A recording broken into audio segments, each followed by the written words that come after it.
Are you considering buying lithium batteries this year and getting rid of those heavy lead acid batteries that you have running your trolling motor or starting your outboard?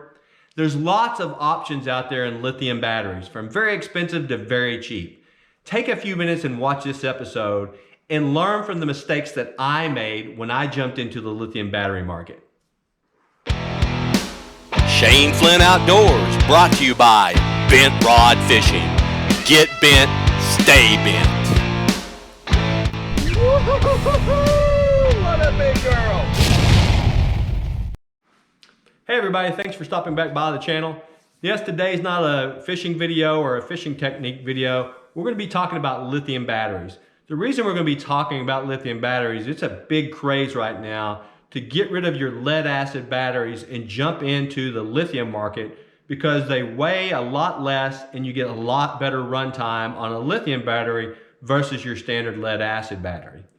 I decided last year to jump into the lithium craze and buy some lithium batteries. And I thought I did a lot of research on lithium batteries, but I didn't do enough. And I want to share what happened to me with you today.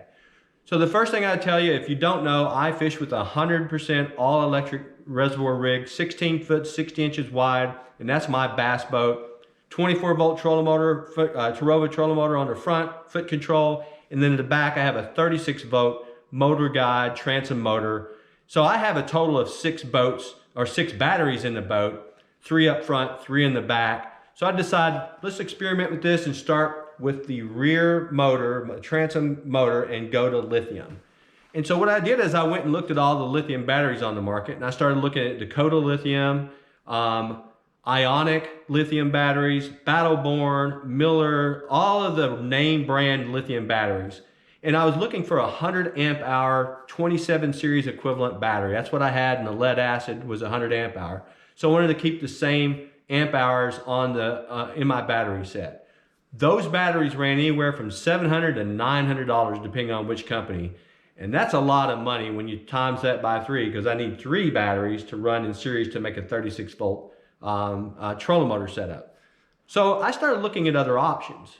And one of the things I did is I found out that most of the lithium battery cells, if not all of them, are manufactured in China. It's pretty true. So then I looked on Amazon and they had these $300 and $400 lithium batteries with the same type of battery cells and supposedly the same type of BMS. I looked at a lot of reviews. There's one YouTuber out there that cuts all the lithium batteries open, talks about the cells, talks about the BMS, test them to make sure they work, etc. So I watched those reviews and I said, you know what, I'm going to save some money.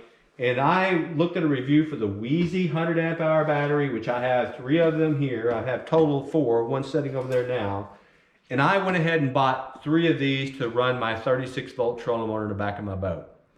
And yes, these batteries are lighter. I mean, they are super light. You know, you can't throw around a lead acid battery that easy. But and they do run a long time. So the time is there to run the battery, and they are very light. Well, after I had the battery set up in my boat, yes, they were running great. They ran longer, they were lighter. But after about 2 months of running my trolling motor, I went out, launched one day, turned the handle on my transom trolling motor to go, and nothing happened. Did some research, did some troubleshooting out on the water and found out that one of the batteries were dead. The BMS had failed. Wasn't too worried about it, went on fishing, just had the front trolling motor, but came back to the house, contacted Weize, the company. They sent me some troubleshooting techniques to go through, recommended me buying a different charger, which I did, and still to no avail, the battery did not work. We couldn't get it to the BMS to recognize the cells. So they sent me a label. I sent the battery back. They sent me another battery. So I was out without my 36 volt trolling motor for 3 weeks, which 3 weeks of not having my big motor was aggravating to me. Well, everything was great after I received the next battery for 2 months. And then the next battery failed. Same issue with that battery. But this time I tried to call Weize, and come to find out, Weize does not have customer service in the United States. They only have a distribution center in California, and you're talking to someone in China. Actually, one of the emails I got back was in Chinese, right? And I don't speak Chinese. So I was a little aggravated. And then I ended up spending $80 out of my own money to send back that next bad battery. And I finally got it back, and it's sitting right over there. I'm pointing out behind you, but it's dead. Same issue. The charger won't recognize it, can't get the BMS to start up. So I went through a total of 6 Weize batteries, and that's a 50% failure rate. That's horrible reliability for someone going out like me. When I hit the lake to go fishing, I want to fish. I want my stuff to work. So I would caution you, not just Weize batteries. These are not reliable, obviously. But when you look at these cheaper batteries on Amazon, look and see if they have customer service in the United States, where you can get quicker response times if you're even considering going at the low end. A lot of fishermen are budget fishermen and can't afford $2,800 in those batteries. So they want to go to the lower end. I think there's options out there, and I will be continuing doing my research. And when I do find a good company that are reliable and have reliable customer service, I will share that with you.